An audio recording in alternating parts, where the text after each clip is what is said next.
Hello అండి, welcome to శ్రీపాకం. అందరూ బాగున్నారని అనుకుంటున్నానండి. సో రంజాన్ వచ్చేస్తుంది.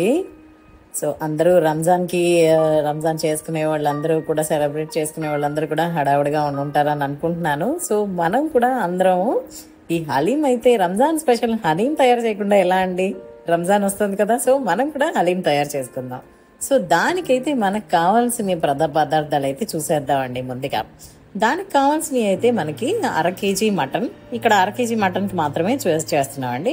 1/2 kg మటన్, అలాగే ఒక గుప్పెడు పుదీనా, ఒక గుప్పెడు కొత్తిమీర, 6 పచ్చిమిర్చి, అలాగే ఒక 200 ml నెయ్యి. మీకు కావాలంటే ఇంకొంచెం ఎక్కువ కూడా వేసుకోవచ్చు.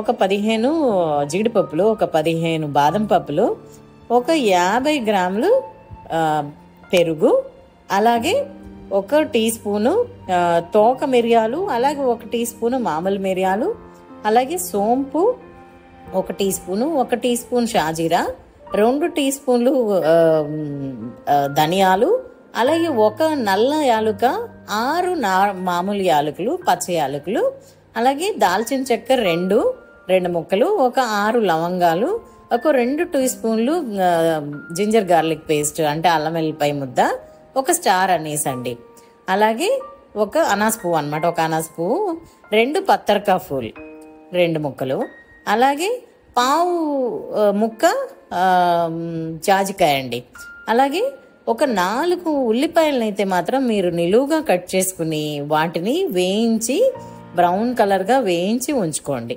అలాగే మనకి ఇంకా ఏం కావాలంటే ఒక 50 గ్రాములు మనకి గోధుమ రవ్వ, 30 గ్రాములు మనకి 330 గ్రాములు మనకి మినపప్పు, పొట్టు తీసేసిన మినపప్పు, అలాగే 20 గ్రాములు మనకి పెసరపప్పు, అలాగే ఒక 20 గ్రాములు శనగపప్పు, అలాగే ఒక 25 గ్రాములు మనకి ఎర్ర కందిపప్పు. ఇవన్నీ కావాలండి. ఇవన్నీ అయితే రెడీ చేసేసి ఉంచుకోండి.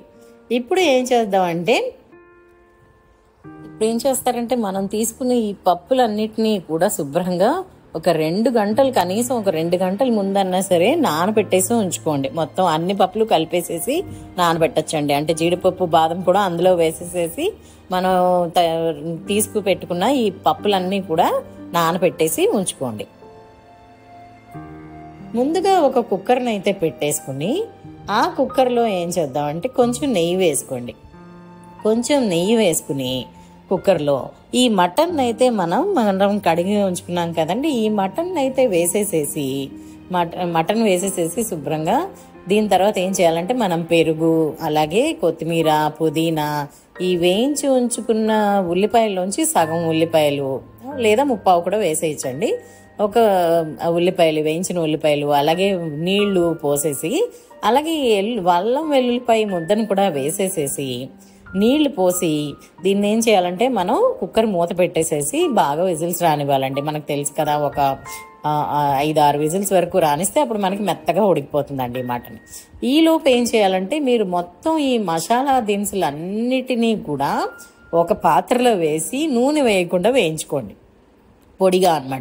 పొడిగా వేయించుకుని వాటిని ఏం చేయాలంటే దంచి మెత్తగా పొడి చేసి ఉంచుకోండి. మీరు మిక్సీలో అయినా వేయచ్చు, లేదా ఇలా దంచుకోవచ్చు. ఇప్పుడు ఏం చేస్తారంటే ఈ లోపు ఈ మటన్ అంతా ఉడికిపోయింది కదండి మెత్తగా. కుక్కర్ చల్లారిపోయాక ఇదైతే తీసేసేసి దాన్ని మెత్తగా మెదుపుకుని దీంట్లో ఏం చేస్తారంటే మనం ఆల్రెడీ నానబెట్టి ఉంచుకున్నాం కదండి, ఆ 2 గంటల ముందు నానబెట్టి ఉంచుకోవాలంటాం అనమాట. జీడిపప్పులు కానీ, లేకపోతే ఈ బాదం పప్పులు కానీ, పప్పులు మొత్తం కూడా 2 గంటల ముందు నానబెట్టి ఉంచుకోవాలండి. ఈ నానబెట్టి ఉంచుకున్న ఈ పప్పులు మొత్తాన్ని వేసేసేయాలండి. ఇందులో వేసేసేసి మనం ఆల్రెడీ నీళ్ళలోనే నానబెట్టి ఉంచాం కదా, ఆ నీళ్ళతో సహా పోసేసేయచ్చు అనమాట. మీరు కడిగి నీళ్లు పోసి నానబెట్టి ఉంచుతారు కదా 2 గంటల ముందు, అవి అలాగే పోసేసి నెయ్యి వేసి దీన్నైతే బాగా ఉడకనివ్వాలండి. అసలు ఇక బాగా అనమాట. ఇక అసలు మెత్తగా మనకి ఎలా అంటే మన పప్పు మెత్తగా ఉడికిపోతుంది చూసారా, అలా మెత్తగా ఉడికిపోయేదాకా ఉంచి బాగా ఉడకనివ్వాలండి. ఈలోపు ఇది ఉడుకుతుండగానే మీరు నెయ్యి వేసుకోండి. అలాగే మనం గరం మసాలా, ఈ మసాలా రెడీ చేసుకున్నాం కదండి, అన్ని మసాలా దినుసులు కలిపి వేయించి దాన్ని అయితే మీరు కూడా అది కూడా వేసేసేసి బాగా ఉడకనివ్వాలండి. అసలు చాలాసేపు ఉడకనివ్వాలన్నమాట దీనికి. అసలు మీకు మంచి అరోమా రావాలి, మంచి వాసన అలాగే మొత్తం ఉడికిపోయి దాంట్లోంచి ఆ నెయ్యి అంతా తేలేటట్టుగా మొత్తం ఉడకపెట్టుకోవాలండి.